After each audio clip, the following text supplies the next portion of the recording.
एवं प्रबोधिता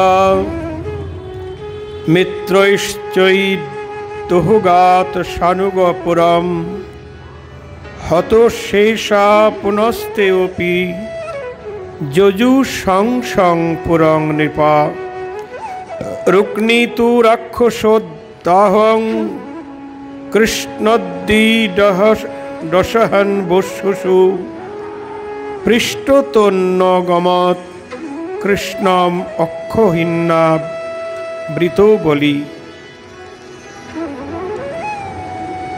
श्रीमद् भागवत महापुराणे दशम स्कंधे चतुर्पंचाशतम अध्याये शुकमुनि बोलेन, हे परीक्षित, যখন জরাসন্ধ এইরূপ বোঝালো তখন চেদিরাজ শিশুপাল নিজ অনুগামীদের সঙ্গে নিজের রাজধানীতে ফিরে গেল, আর তার অবশিষ্ট জীবিত মিত্র রাজাগণও নিজ নিজ নগরে ফিরে গেল। কালকে পর্যন্ত আমরা আস্বাদন পেয়েছিলাম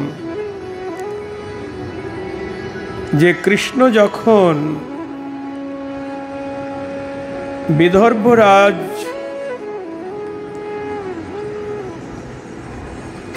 বিদর্ভ রাজনন্দিনী রুক্মিণীকে হরণ করলেন, তখন যাদব সেনাদের সঙ্গে শিশুপাল, জরাসন্ধ আদি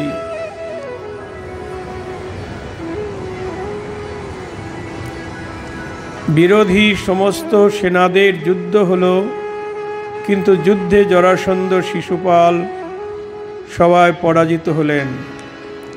পরাজিত হয়ে তারা নিজ নিজ রাজধানীতে ফিরে গেলেন।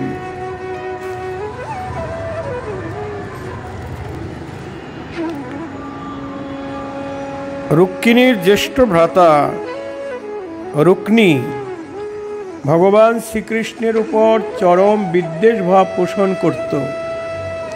এর আগেও আমরা বলেছি, রুক্মিণীর কয়েকজন ভাই, 4-5 জন ভাই মানে দাদা।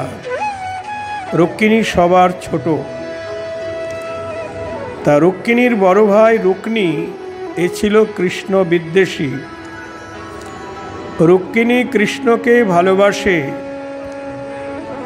এটা তার দাদা জানে, তা সত্ত্বেও সে কৃষ্ণের সঙ্গে তার বোনের বিয়ে দেবে না। বিয়ে ঠিক করলেন শিশুপালের সঙ্গে। সে কৃষ্ণ বিদ্বেষী। এই কারণে শ্রীকৃষ্ণ দ্বারা তার ভগ্নীকে হরণ করা ও তাকে বলপূর্বক রাক্ষস মতে বিবাহ করার ঘটনা তার অসহ্য মনে হল। নিতাই গৌর হরিবুল। মানে কৃষ্ণ রুক্মিণীকে হরণ করে চলে গেলেন, হরণ করে নিয়ে, এবং তাকে বলপূর্বক রাক্ষস মতে বিয়ে। তার মানে এটা বলপূর্বক বিয়ে হচ্ছে। তো এটা তার দাদা রুক্মিণীর সহ্য হলো না। রুক্মিণী সে এক অক্ষৌহিণী সেনা সঙ্গে নিয়ে কৃষ্ণের পশ্চাৎ ধাবন করল। অন্যান্য রাজাগণ সব ফুরে গেলেও রুক্মিণীর দাদা সে ফিরে গেল না, কৃষ্ণের পিছনে পিছনে ধাওয়া করল। অসহিষ্ণু মহাবাহু রুক্মিণী অতিশয় ক্রুদ্ধ হয়ে বর্ম পরিধান করে ধনুর্বাণ হাতে নিয়ে উপস্থিত রাজাদের সম্মুখে এইরূপ প্রতিজ্ঞা করে বসল, আমি আপনাদের সাক্ষী রেখে এই প্রতিজ্ঞা করছি যে যদি আমি যুদ্ধে কৃষ্ণকে বধ করে আমার ভগ্নী রুক্মিণীকে উদ্ধার করে আনতে সক্ষম না হই, তাহলে আমি আর রাজধানী কুণ্ডিন নগরী প্রবেশ করব না। নিতাই গৌর হরিবল। কিরকম প্রতিজ্ঞা! কৃষ্ণের হাত থেকে রুক্মিণীকে ফিরিয়ে যদি আনতে না পারি তাহলে রাজধানীতে আর ফিরব না। শুকমুনি বললেন, পরীক্ষিত, এইরূপ প্রতিজ্ঞা করে রুক্মিণী রথে আরোহণ করি সারথীকে আদেশ দিল, যেদিকে কৃষ্ণ এখন অবস্থান করছে সেই দিকে অশ্ব চালনা করো, আজ তার সঙ্গে আমার যুদ্ধ হবে। আজ আমি আমার সুতীক্ষ্ণ স্বরাঘাতে সেই মন্দবুদ্ধি গোপালক কৃষ্ণের শৌর্যবীর্যের অহংকার ঘুচিয়ে দেব। তার সাহস দেখো, সে আমার ভগ্নীকে জোর করে ধরে নিয়ে গেল। নিতাই গৌর হরি বল। পরীক্ষিত, রুক্মিণীর মতিভ্রম হয়েছিল।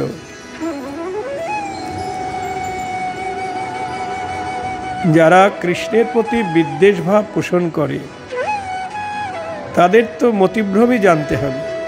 তাদের মতি ভালো না, তাদের মন্দ বুদ্ধি, তারা অহংকারী হয়। কৃষ্ণের প্রতি যাদের বিদ্বেষ ভাব, কৃষ্ণের প্রতি যাদের ভক্তি নাই, তাদের মতিভ্রম তো হবেই, তারা তো অহংকারী হবেই। নরোত্তম ঠাকুর বলছেন, মধ্যে মধ্যে আছে দুষ্ট, মধ্যে মধ্যে আছে দুষ্ট, দৃষ্টি করি হয় রুষ্ট, গুণ হই বিগুণ করি মানে। যেটা গুণ সেটাকে বিগুণ করে মানে। গোবিন্দ বিমুখ জনি, স্ফূর্তি নহে হেন ধনী, লৌকিক করিয়া সব জানে। যারা গোবিন্দের পদপদ্ম বিমুখ, তারা এই সমস্ত গোবিন্দকে বা তার ভক্তকে সব লৌকিক বলে মনে করে। হ্যাঁ, কৃষ্ণ করলে লীলা আর আমরা করলে বিলা। এই দেখুন, সিনেমা রচনা করেছেন বুদ্ধিজীবীরা, তো তাদের বুদ্ধি কি ঠিক? তাদের মতিভ্রম হয়েছে। তাই তারা কৃষ্ণকে সম্বন্ধে, কৃষ্ণকে নিয়ে এসব নানা কথা বলেছেন। মন্দবুদ্ধি। ওই যে একজন কীর্তনিয়া,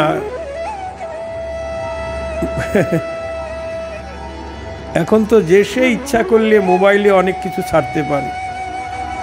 ওই যে দীনকৃষ্ণ নাকি, ও মহাপ্রভু সম্বন্ধে, বৈষ্ণব ধর্ম সম্বন্ধে কত রকম আজে বাজে কথা বলছে। তা মতিভ্রম হয়েছে। ওর মন্দবুদ্ধি, ওর বুদ্ধি বিশুদ্ধ নয়। ঠাকুর মশাই বলছেন, এরাই হলো দুষ্ট বা মন্দবুদ্ধি। বলছেন ঠাকুর মশাই যে গোবিন্দ বিমুখ জনে স্ফূর্তি নহে হেন ধনী। যারা কৃষ্ণ পদপদ্ম বিমুখ, তাদের এসব কথা অনুভব নাই, এসব শাস্ত্র কথা তারা বুঝবে না, তারা উল্টাপাল্টা কথা বলবে। তাদের তো শ্রদ্ধা নাই। শ্রদ্ধা না হলে হরিকথা শোনার অধিকার হয় না। এমনি শাস্ত্র বলছেন, শ্রদ্ধাবান লভতে জ্ঞানম। যারা শ্রদ্ধাবান তারাই জ্ঞান অর্জন করতে পারে। এই প্রাকৃত জগতে স্কুল কলেজেই দেখুন, যে সমস্ত ছাত্ররা শ্রদ্ধা সহকারে শিক্ষকের কথা শোনে না, লেখাপড়া ঠিক মতো করে না, মাস্টারমশাই বলছেন আমার দিকে তাকাও, বোর্ডে লিখছে এগুলি লিখে নাও, তারা অন্যমনস্ক হয়ে আছে, তারা লিখছে না। ফল কি হচ্ছে? পরীক্ষার পরে রসগোল্লা পাচ্ছে। হ্যাঁ, আর যারা মনোযোগ সহকারে, শ্রদ্ধা সহকারে শিক্ষকের কথা শুনছেন, তারা ফার্স্ট ডিভিশন, সেকেন্ড ডিভিশন ইত্যাদি লাভ করছে। তা যাদের কৃষ্ণের প্রতি শ্রদ্ধা নাই, ভক্তি নাই, তাদের মন্দবুদ্ধি,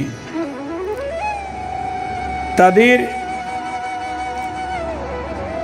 গোবিন্দ বিমুখ জনে স্ফূর্তি নহে হেনধ্বনি। তাদের স্ফূর্তি মানে অনুভব। এ সমস্ত গৌরগোবিন্দ লীলা তাদের অনুভবে আসবে না, আপনি বললেও তারা বুঝবে না। তারপরের লাইনে বলছেন,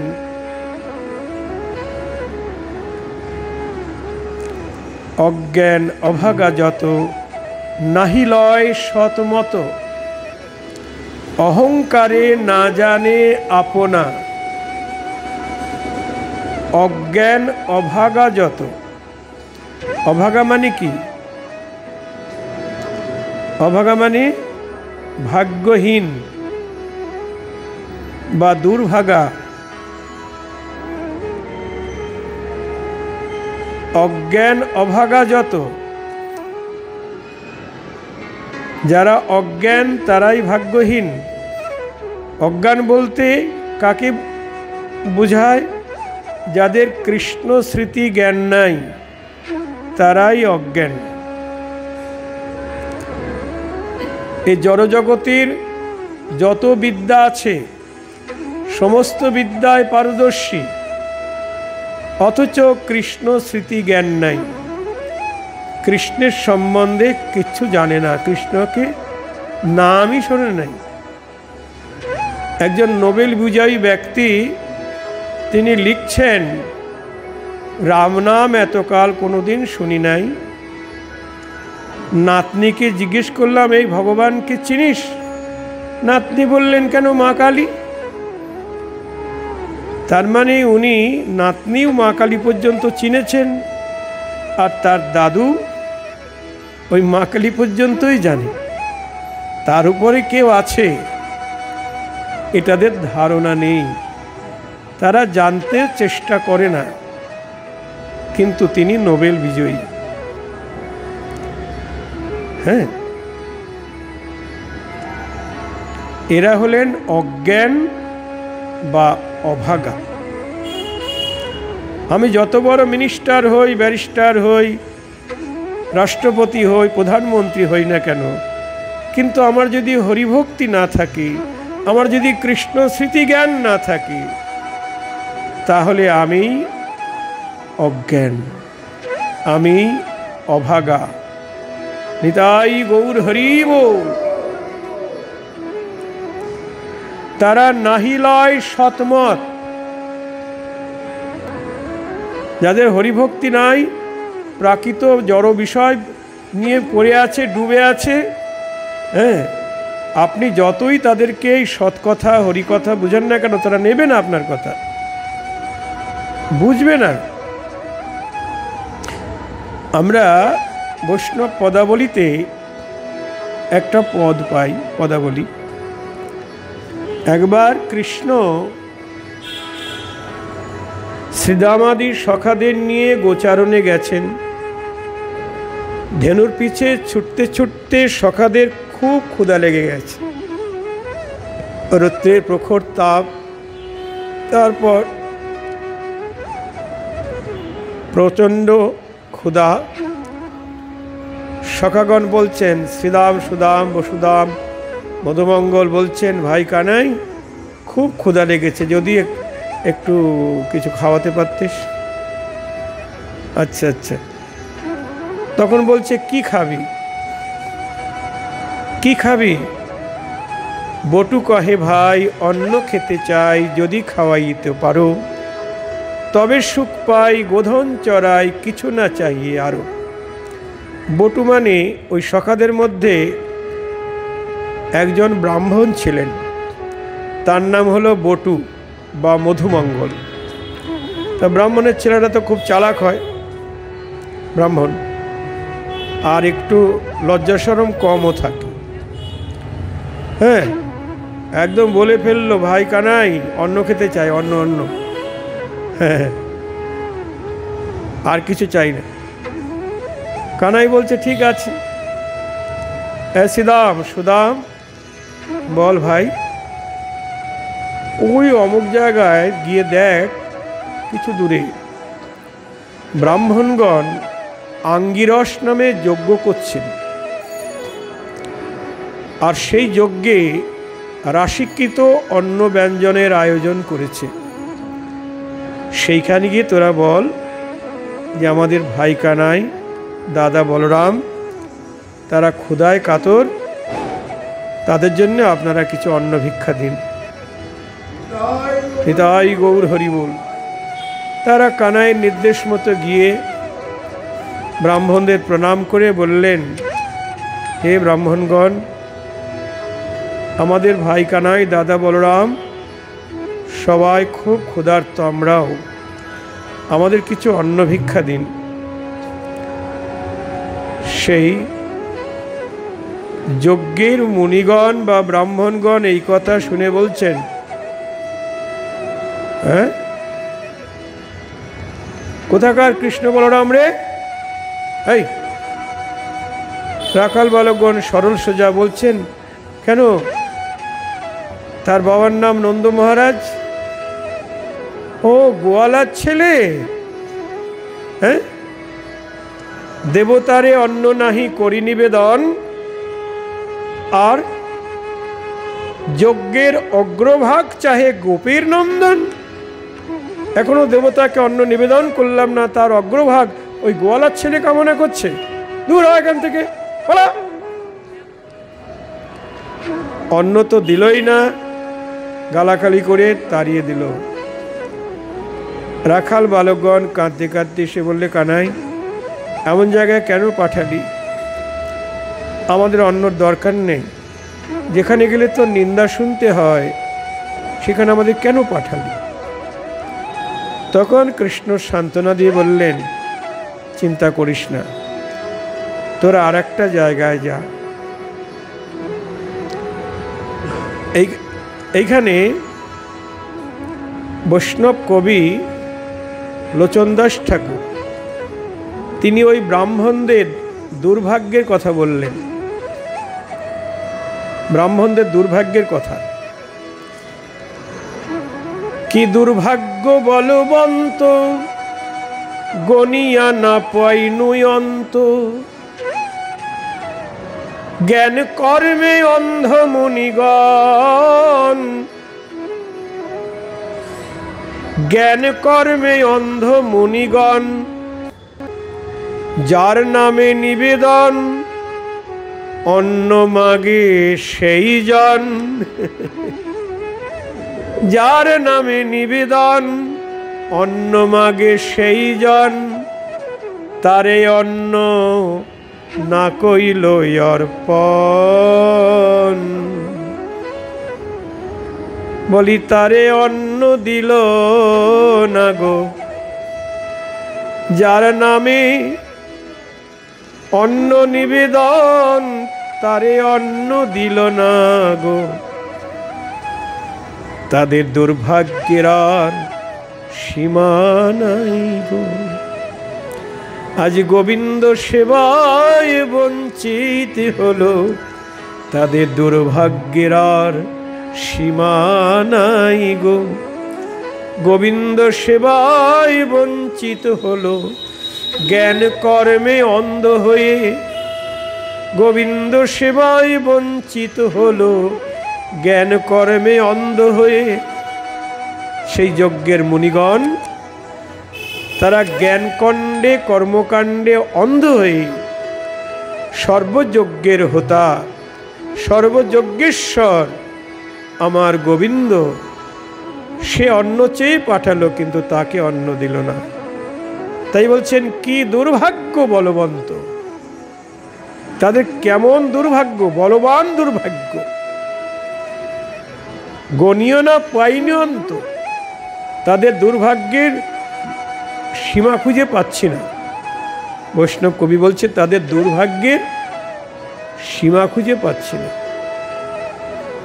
আজ সুযোগ সামনে এলো, কিন্তু তারা সেবায় বঞ্চিত হয়ে গেল।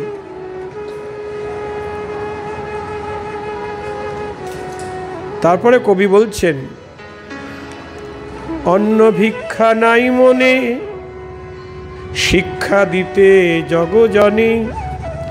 গোবিন্দ পাঠাইল শ্রীদামে রে,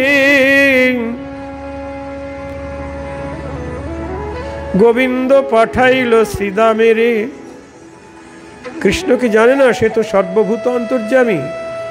সে কি জানে না যে এই মুনিদের কাছে গেলে অন্ন দেবে না? জানে, উনি জানেন সব যে ওখানে অন্ন দেবে না, তা সত্ত্বেও পাঠালো কেন? জগজনকে শিক্ষা দিতে, জগৎকে শিক্ষা দিতে শ্রীদামাদি সখাদেরকে পাঠালেন মুনিদের কাছে। কি শিক্ষা দিলেন? জ্ঞানকাণ্ড কর্মকাণ্ড যত আছে এই ব্রহ্মাণ্ডে, ইথে কেহ না পাবে আমারে, ইথে কেহ না পাবে আমারে।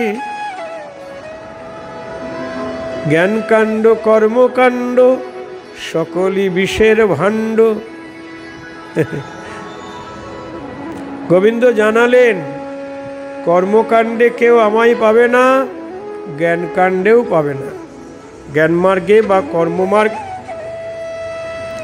কর্মকাণ্ডে, কর্মমার্গে, যোগমার্গে, কোনো মার্গে, কোনো ভজন পথেই আমাকে পাবে না। কেবলমাত্র শুদ্ধ ভক্তি বিনে। নিতাই গৌর হরি বল। শুদ্ধ ভক্তি ছাড়া তারা কেউ আমাকে পাবে না।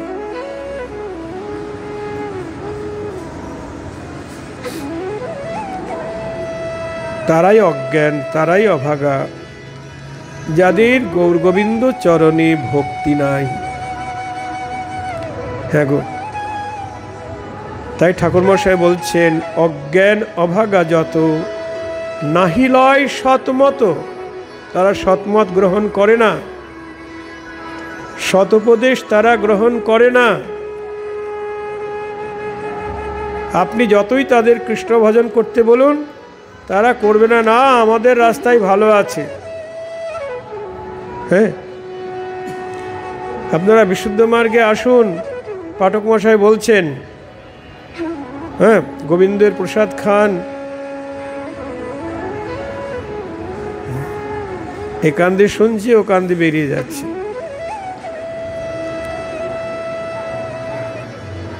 সৎমতটা নিতে পারছে না। হ্যাঁ, অজ্ঞান অভাগা যত, নাহি লয় সৎমত। অহংকারে না জানে আপনা। তাদের এত অহংকার, নিজেকে তারা জানে না, জানতে চেষ্টা করে না যে আমি কে, কোথা থেকে এসেছি, কি আমার কর্তব্য, এটা ভাবে না। জিজ্ঞাসা যদি করা হয় আপনার পরিচয় কি, কি পরিচয়, আপনার পরিচয়পত্র দেখান। আমরা পরিচয়পত্র দেখিয়ে দিই। কি গো, আধার কার্ড বা ভোটার কার্ড কিংবা ব্যাংকের বই বা প্যান কার্ড, কত কিছু, এগুলি আমাদের পরিচয়পত্র। কিন্তু ভগবদ রাজ্যে এই পরিচয়পত্রের কোনো মূল্য নাই। এই পরিচয়পত্র নিয়ে সেখানে যাওয়া যাবে না গো।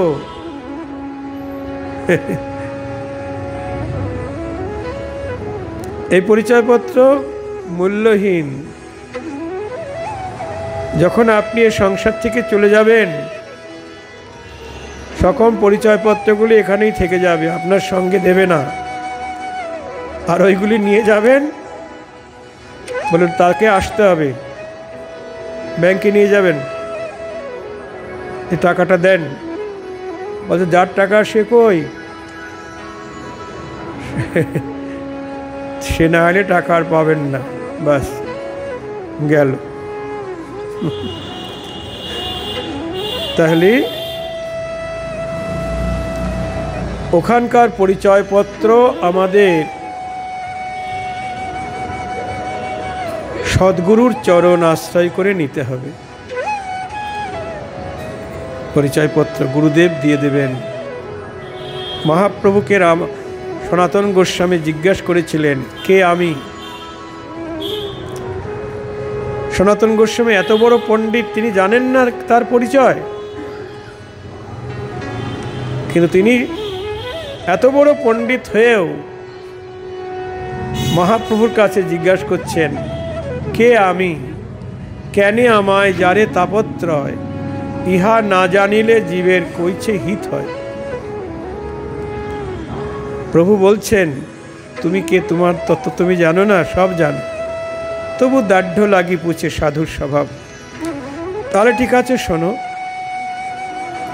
জীব নিত্য কৃষ্ণ দাস। প্রত্যেক জীবের পরিচয় হলো আমি কৃষ্ণের চরণের দাস। কে যদি আমাকে জিজ্ঞেস করে আপনার পরিচয় কি, বলতে হবে আমি কৃষ্ণের চরণের দাস। শুধু এই জন্ম নয়, অনন্ত জন্ম আমি কৃষ্ণের চরণের দাস ছিলাম, আছি এবং থাকব। নিতাই গৌর হরি বল।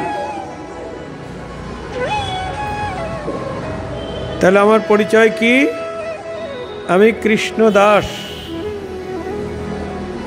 সম্বন্ধ তত্ত্বকে কৃষ্ণ।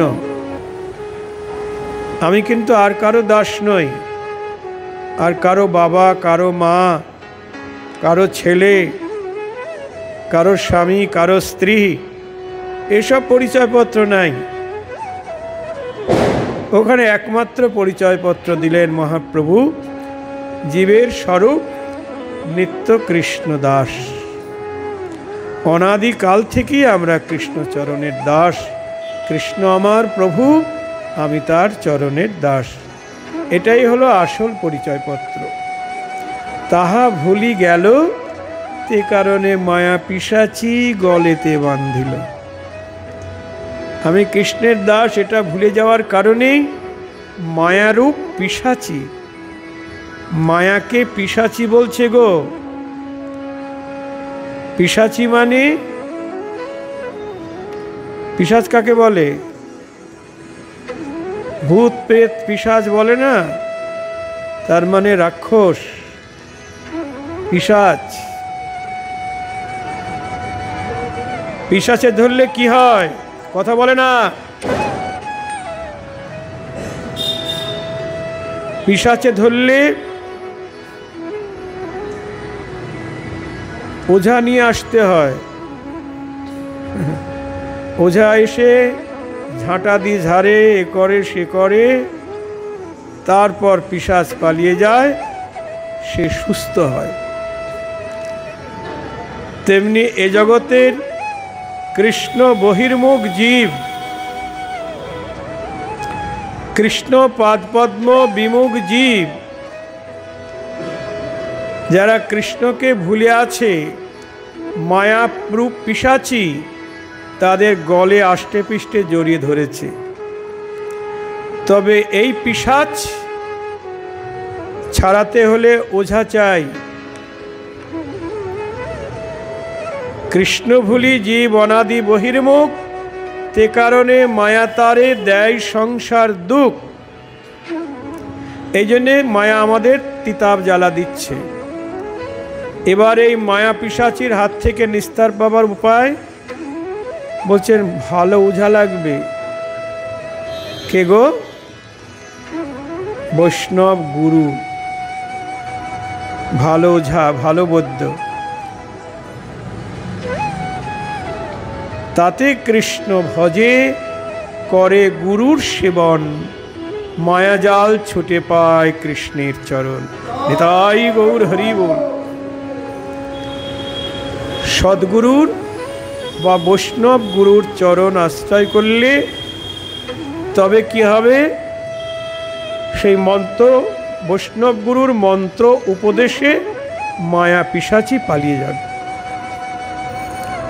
বৈষ্ণব গুরুর উপদেশ দেবে, তুমি এই মন্ত্র স্মরণ করো। এই যে মন্ত্র, যারা ওঝা কি করে গো, মন্ত্র পড়ে ফু দেয়। মন্ত্র পড়ে ফু দেয় না, আর আস্তে আস্তে ভূত পালায়, পিশাচ পালায়। তেমনি বৈষ্ণব গুরু মন্ত্র দিবেন, কৃষ্ণ মন্ত্র, গৌর মন্ত্র, এসব মন্ত্র দিলে কি হবে? গুরুদেব বলবেন এই মন্ত্র জপ করো, তাহলে কি হবে? তোমার কৃষ্ণের প্রতি আসক্তি বাড়বে, আর ওই মায়ার প্রতি আসক্তি আস্তে আস্তে কমে যাবে। মায়া পিশাচি আস্তে আস্তে তোমায় ছেড়ে যাবে, একবারে ছাড়বে না, আস্তে আস্তে। যত কৃষ্ণের মন্ত্র গায়ত্রী আপনি জপ করবেন, যত হরিনাম করবেন, যত কীর্তন গাইবেন, তত কি হবে? ওই মায়া পিশাচি আস্তে আস্তে আপনাকে ছেড়ে যাবে। নরোত্তম ঠাকুর বলছেন, শুনিয়া গোবিন্দ রব আপনি পালাবে সব, সিংহ রবে জয়ছে করিগণ। গোবিন্দ রব শ্রবণ করে সব পালিয়ে যাবে, কাম ক্রোধাদি রিপুগুলি মায়া পিশাচি সব পালিয়ে যাবে। কেমনভাবে পালাবে? সিংহ রবে জয়ছে করিগণ। সিংহ যখন প্রবল বেগে গর্জন করে, তখন হাতিরা ভয়ে পলায়ন করে। তেমনি কৃষ্ণ নামের গর্জনে, হুঙ্কারে মায়া পিশাচি কাম ক্রোধাদি রিপুগুলি সব পালিয়ে যায়। নিতাই গৌর হরি বল। হ্যাঁ গো, বড় মূল্যবান কথা। তাহলে আমাদের প্রকৃত স্বরূপ আমরা জানলাম। আমরা অনাদিকাল থেকেই কৃষ্ণ চরণের দাস, কৃষ্ণ আমার প্রভু। তা দাসের কর্তব্য কি? প্রভুর সেবা করা বা প্রভুর আজ্ঞা পালন করা। যদি আমরা কৃষ্ণের সেবা করতে পারি এ দেহ মন প্রাণ দিয়ে, যদি তার আদেশ পালন করতে পারি, তাহলে আর চিন্তা নেই, মায়া আমাদের ধারে কাছে আসতে পারবে না। কৃষ্ণ সূর্য সম, মায়া অন্ধকার। যথা কৃষ্ণ তথা নাহি মায়ার অধিকার। যেমন সূর্য উদয় হলে সেখানে আর অন্ধকার থাকে গো, পালিয়ে যায়। তেমনি কৃষ্ণকে স্মরণ করলি, কৃষ্ণ নাম কীর্তন করলে, কৃষ্ণ নাম জপ করলে, সেখানে আর মায়া আসতে পারে না। নিতাই গৌর হরি বল। এই জন্যে শুকমুনি বলছেন যে রুক্মিণীর দাদা রুক্ন, তার মন্দমতি। এত সব সৈন্য সামন্ত সব শেষ করে দিল, মেরে ফেলল, তবু আবার রুক্মিণী বলছে, আমি যদি রুক্মিণীকে, ওই মন্দমতি, কৃষ্ণকে মন্দমতি বলছে, তার হাত থেকে যদি রুক্মিণীকে ফিরে আনতে না পারি, আমি আর রাজধানীতে ফিরব না।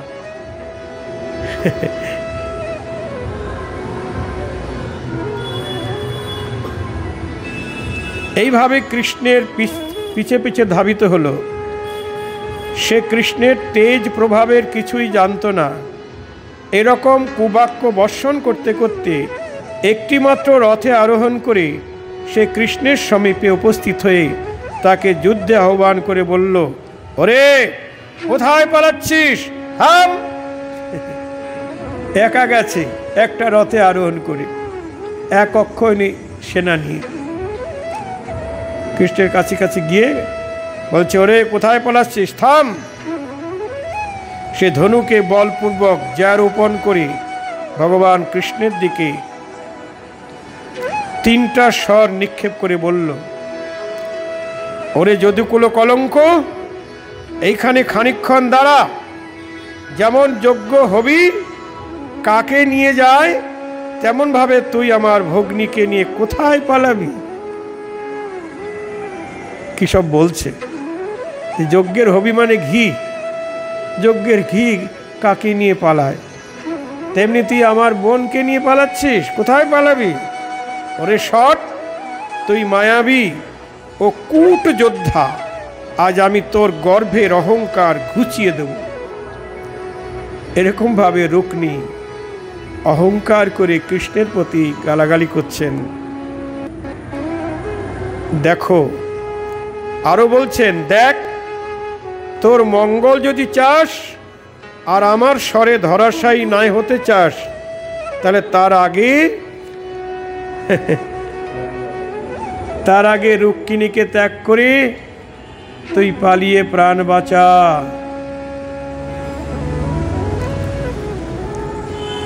ভগবান কৃষ্ণ রুক্মিণীর তর্জন গর্জন শুনে হেসে ফেললেন। তিনি সঙ্গে সঙ্গে রুক্মিণীর ধনুক ছেদন করে তার উপর 6টি স্বর নিক্ষেপ করলেন। বাণ মেরে ধনুকটাই ছিন্ন করে দিলেন কৃষ্ণ। আর তারপরে 6টি বাণ নিক্ষেপ করলেন। তারপর শ্রীকৃষ্ণ 8টি স্বর রুক্মিণীর রথের 4 অশ্বের উপর, 2টি স্বর সারথীর উপর নিক্ষেপ করলেন। মানে অশ্বগুলির উপরেও স্বর নিক্ষেপ করলেন, সারথীর উপর নিক্ষেপ করলেন। তারপর 3টি স্বরে তিনি রথের ধ্বজা খণ্ডিত করলেন। তখন রুক্মিণী অন্য এক ধনুক তুলে ভগবান কৃষ্ণের উপর 5টা স্বর নিক্ষেপ করল। আর একটা ধনুক তুলে 5টা স্বর নিক্ষেপ করল কৃষ্ণের উপরে। সেই স্বর ভগবান কৃষ্ণকে আঘাত করল। এবার কৃষ্ণকে আঘাত করেছে। তিনি তৎক্ষণাৎ রুক্মিণীর সেই ধনুকও ছেদন করে দিলেন, সেই ধনুকও ভেঙে দিলেন। অতঃপর রুক্মিণী অন্য এক ধনুক হস্তে ধারণ করবার পূর্বেই অবিনাশী অচ্যুত তাও ছেদন করে ফেললেন। এইভাবে রুক্মিণী একে একে পরিঘ, পট্টিস, শূল, ঢাল, তরবারি, শক্তিও তোমার আদি অস্ত্রশস্ত্র প্রয়োগ করল। অস্ত্র সকল শ্রী ভগবানের অঙ্গে প্রহার করবার পূর্বেই তিনি সেগুলিকে বিনষ্ট করে দিলেন।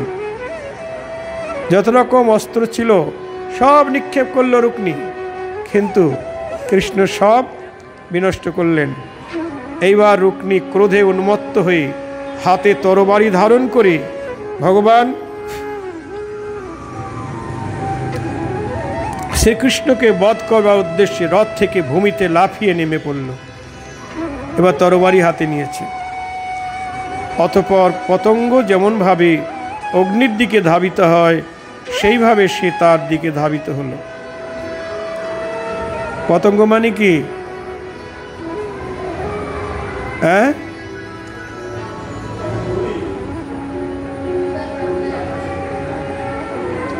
কীট পতঙ্গ বলি না, ওই যে পোকাগুলি পাখা হয়, যেগুলি মাটিতে, যেমন উই পোকা, ওই পোকা পাখা হয় ওরে। আমরা ছোটবেলায় একটা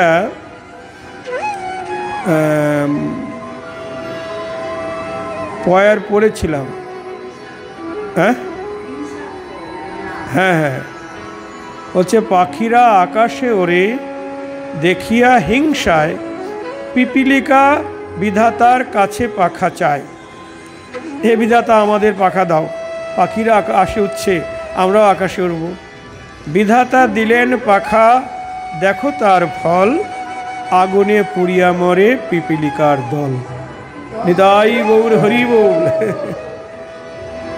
পিপিলিকা মানে কি? পিঁপড়ে।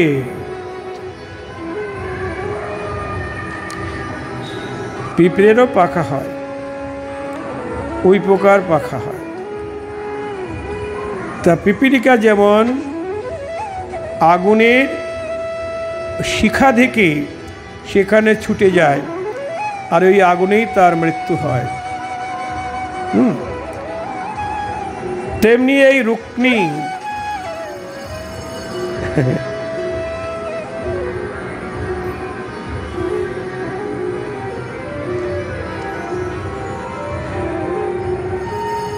পতঙ্গ যেমনভাবে অগ্নির দিকে ধাবিত হয়, সেইভাবে সে কৃষ্ণের দিকে ধাবিত হলো।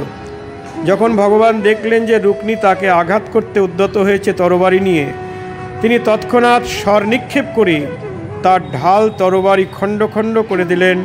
তাকে বধ করবার নিমিত্ত সুতীক্ষ্ণ তরবারি ধারণ করলেন কৃষ্ণ। জ্যেষ্ঠ ভ্রাতার প্রাণ সংশয় হয়েছে দেখে রুক্মিণী এইবার তার প্রিয় পতি ভগবান কৃষ্ণের চরণে পড়ে করুণ স্বরে বললেন, দেখলেন এখন তো কৃষ্ণের হাতে আমার দাদার প্রাণ যাবে।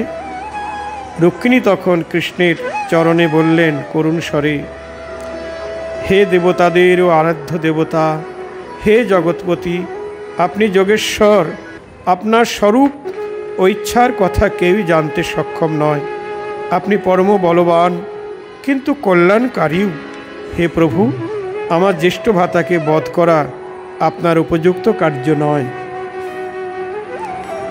শুকদেব বললেন, রুক্মিণীর অঙ্গ প্রত্যঙ্গ ভয়ে থরথর করে কাঁপছিল। সুখাধিক্যে তার মুখ বিশুষ্ক, কণ্ঠ রুদ্ধ হয়েছিল। শত হলো এক রক্তের তো, দাদার জন্য প্রাণ কাঁদছে। তিনি বিহ্বল হয়ে পড়েছিলেন ও তার গলার সুবর্ণ নির্মিত অলঙ্কার খসে পড়েছিল। তিনি এই অবস্থাতেই ভগবানের পাদপদ্ম ধরেছিলেন। পরম দয়াল শ্রী ভগবান তাকে ভীত দেখে করুণায় দ্রবীভূত হলেন এবং রুক্মিণী বধের সংকল্প তৎক্ষণাৎ ত্যাগ করলেন। হেসে বললেন, ঠিক আছে রুক্মিণী, তুমি ধৈর্য ধরো, আমি তোমার দাদাকে মারব না। তবুও রুক্মিণী তার অনিষ্ট করবার চিন্তা থেকে বিরত হল না। কৃষ্ণ একথা বললেও রুক্মিণী অর্থাৎ রুক্মিণীর দাদা, সে কৃষ্ণের অনিষ্ট করার চিন্তা থেকে থামল না।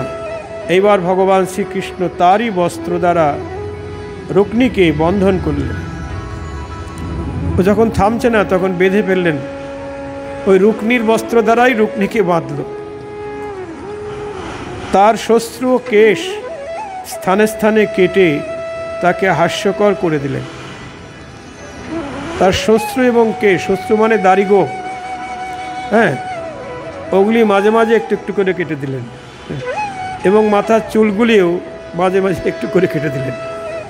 মানে এগুলিকে বধ করার সমতুল্যই।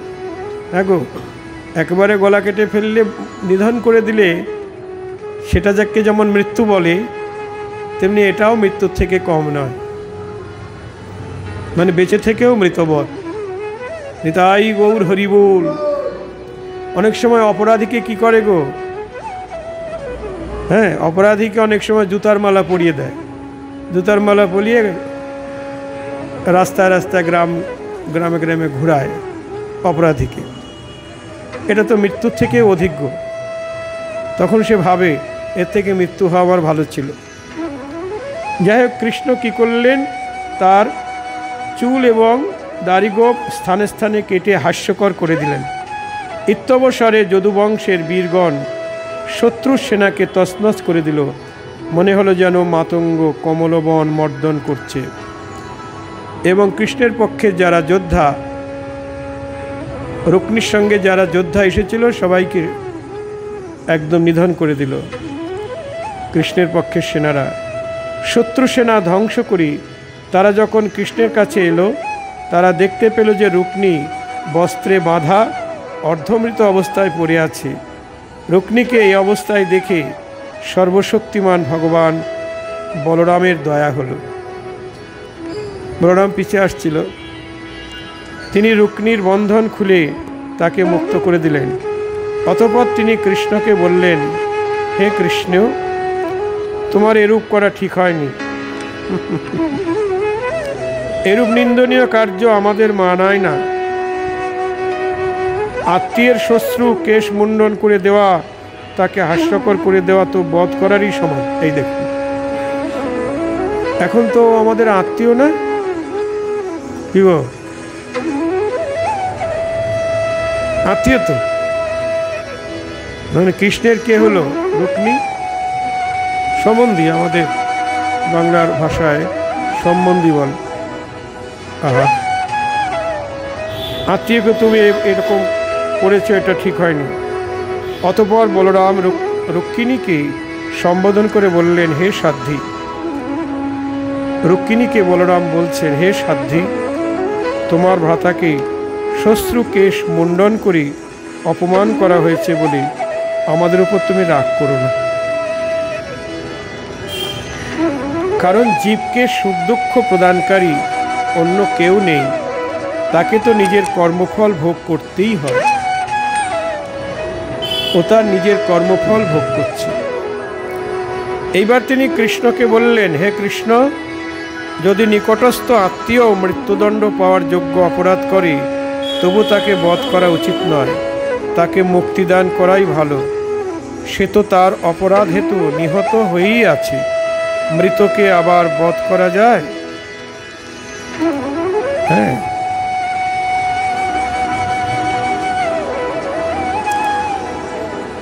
আবার তিনি রুক্মিণীকে বললেন, হে সাধ্বী, ব্রহ্মা ক্ষত্রিয় ধর্মকে এমনভাবে সৃষ্টি করেছেন যে ক্ষত্রিয় ধর্ম অনুসারে ভ্রাতাকেও বধ করে থাকে।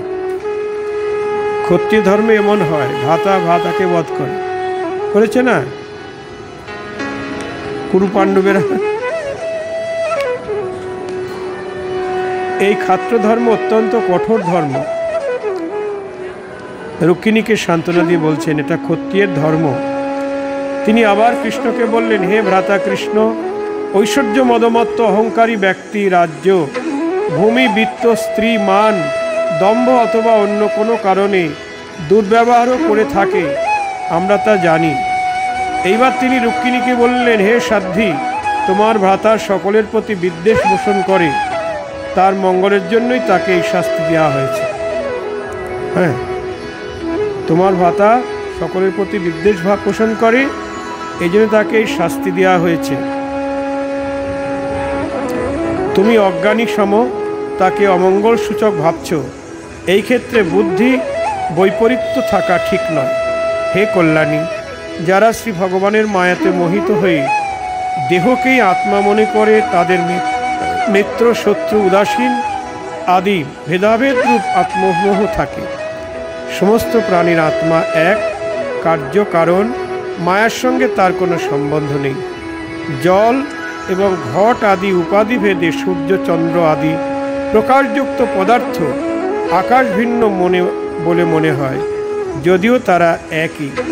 তেমনভাবেই মূর্খ ব্যক্তিগণ দেহভেদে আত্মার ভেদ মনে করে থাকে। দেহ আর আত্মা এক নয়। আত্মা আছে বলেই দেহের আদর। তাই দেহটা যদি মারাও যায়, কিন্তু আত্মা তো মরবে না। আত্মা কখনো মরে না। গীতায় বলছেন যে মানুষ যেমন পুরাতন বস্ত্র পরিত্যাগ করে নতুন বস্ত্র পরিধান করে, আত্মাও তেমনি পুরাতন দেহ ত্যাগ করে নতুন দেহকে আশ্রয় করে। নিতাই গৌর হরি বল। কিন্তু আমরা তো মায়ের জগতের লোক, আমরা বুঝি না। তাই আমাদের স্বজন বান্ধব যখন হারিয়ে যায়, চলে যায়, মারা যায়, তখন আমরা শোক করি, দুঃখ করি, কাঁদি। তা বলরাম বলছেন রুক্মিণীকে, এই ক্ষেত্রে বুদ্ধি বিপরীত থাকা উচিত নয়। হে কল্যাণী, যারা ভগবানের মায়াতে মোহিত হয়ে দেহকেই আত্মা মনে করে, তাদের মিত্র, শত্রু, উদাসীন আদি ভেদাভেদ রূপ আত্মমোহ থাকে। সমস্ত প্রাণীর আত্মা এক, কার্য কারণ মায়ার সঙ্গে তার কোনো সম্বন্ধ নেই। পঞ্চভূত, পঞ্চপ্রাণ, তন্মাত্রা ত্রিগুণী দেহের স্বরূপ, যা সৃষ্টির লয় হয়ে থাকে। আত্মজ্ঞানের অভাব হেতু এই কল্পিত দেহে এই হলাম আমি ভাব আসে, যা তাকে জন্মমৃত্যু চক্রে পতিত করে। হ্যাঁ, আমরা দেহকেই আত্মা মনে করি, এই জন্যই কাঁদি।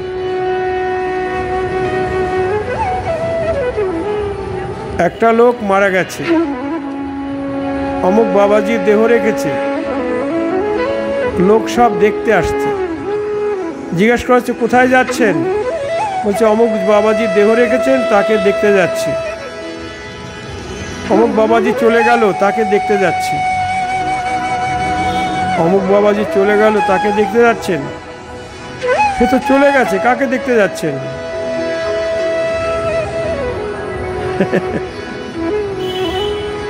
সে তো চলে গেছে, কাকে দেখতে যাচ্ছেন? মানে তার খাঁচাটা দেহটাকে দেখতে যাচ্ছে। নিতাই গৌর হরি বল।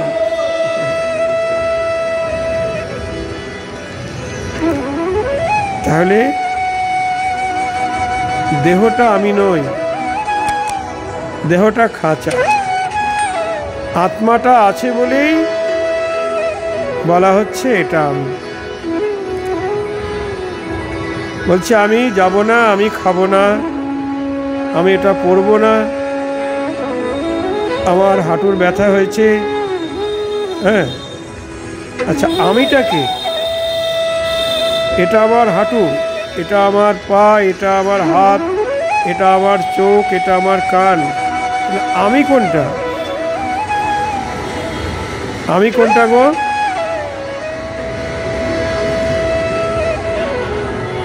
আমি হলাম আত্মা, আমি হলাম জীবাত্মা।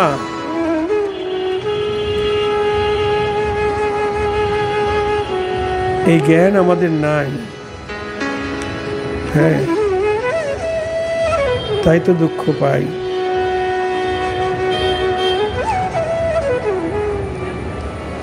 তাই বলরাম বলছেন রুক্মিণীকে, সাধ্বী নেত্র ও রূপ দুই সূর্য দ্বারা আলোকিত, সূর্যই কারণ।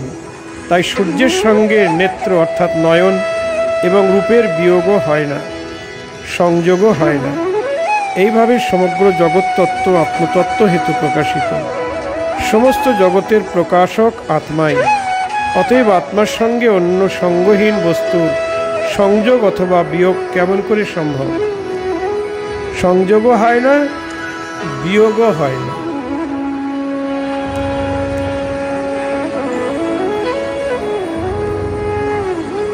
আমার যদি কোথাও ব্যথা হয়, কষ্ট কে পায় গো? আত্মা কষ্ট পায় না, কষ্ট পাচ্ছে হাঁটুটা। ও কিন্তু আমির সঙ্গে যুক্ত আছে, এই জন্যে কষ্ট পাচ্ছে।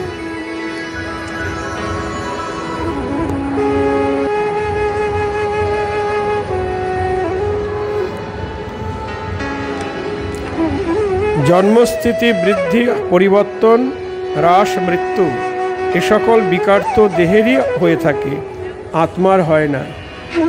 যেমন কৃষ্ণপক্ষে কলারই ক্ষয় হয়ে থাকে, চন্দ্রের হয় না।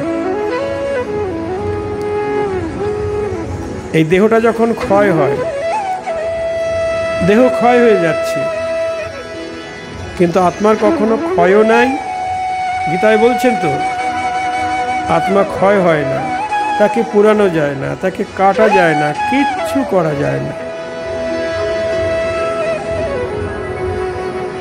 পরমাত্মা ভগবান যেমন নিত্য অনাদির আদি, তেমনি জীবাত্মাও অনাদির আদি। বলছে কৃষ্ণ ভগবান, সে আমার থেকে সিনিয়র নয়, মানে বড় না, আগে নয়। যেদিন থেকে কৃষ্ণ সেই দিন থেকেই আমি, অনাদিকাল থেকেই আত্মা রয়েছে। অনন্ত জন্ম,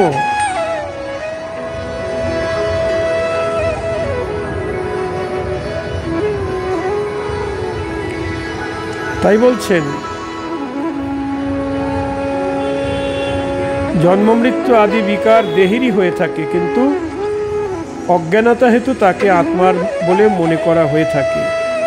যেমন নিদ্রিত ব্যক্তি স্বপ্নাবস্থায় কোনো কিছুই না থাকা সত্ত্বেও স্বপ্নে ভোক্তা,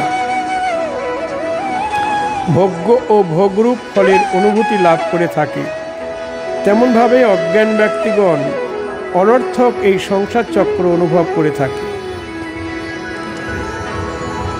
যেমন স্বপ্নে আমরা অনেক কিছু দেখি, ভালো জিনিস দেখি, আবার খারাপ জিনিসও দেখি। সেটা অনুভব কে করে? মন। রাত্রেবেলা ঘুমিয়ে ঘুমিয়ে যখন স্বপ্নে দেখি, মানে সারাদিন আমাদের এই দেহ ইন্দ্রিয়গুলি কাজ করে, আর রাত্রে যখন ঘুমিয়ে থাকি তখন একজনা সবার কাজ করে, সব ইন্দ্রিয়ের কাজ করে। কে গো? মন। মন চলে গেছে কোথায়? আমেরিকায় চলে গেছে। স্বপ্নে দেখছি, ছোটবেলায় দেখেছি এরকম, আমি আকাশে উড়ে যাচ্ছি। কে যাচ্ছে? মন ওইসব উড়ে যাচ্ছে। মন দেখছে, মন শুনছে, মন বলছে, মনই ভোগ করছে সব। অতএব হে সাধ্বী, অজ্ঞানপ্রসূত এই শোক পরিত্যাগ করো।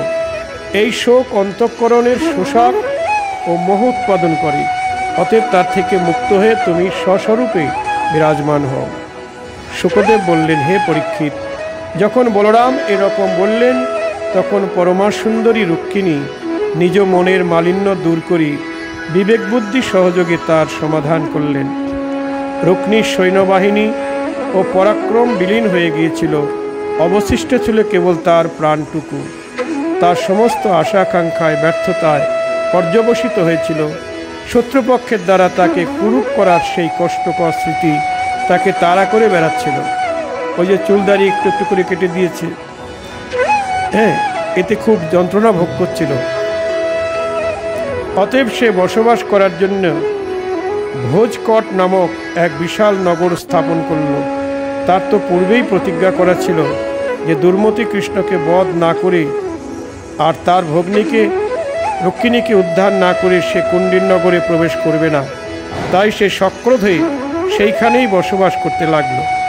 মানে নিজেই একটা বিশাল নগর তৈরি করে নিল, সেইখানেই সে বসবাস করতে লাগলো।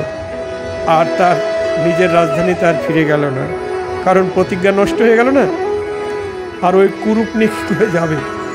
নিতাই গৌর হরি বল। হে পরীক্ষিত, ভগবান শ্রীকৃষ্ণ এইভাবে সমস্ত রাজাদের পরাজিত করলেন এবং বিদর্ভ রাজকুমারী রুক্মিণীকে দ্বারকায় নিয়ে গিয়ে শাস্ত্রীয় বিধি মতে তার পানি গ্রহণ করলেন, তাকে বিয়ে করলেন। আজকে এই পর্যন্ত।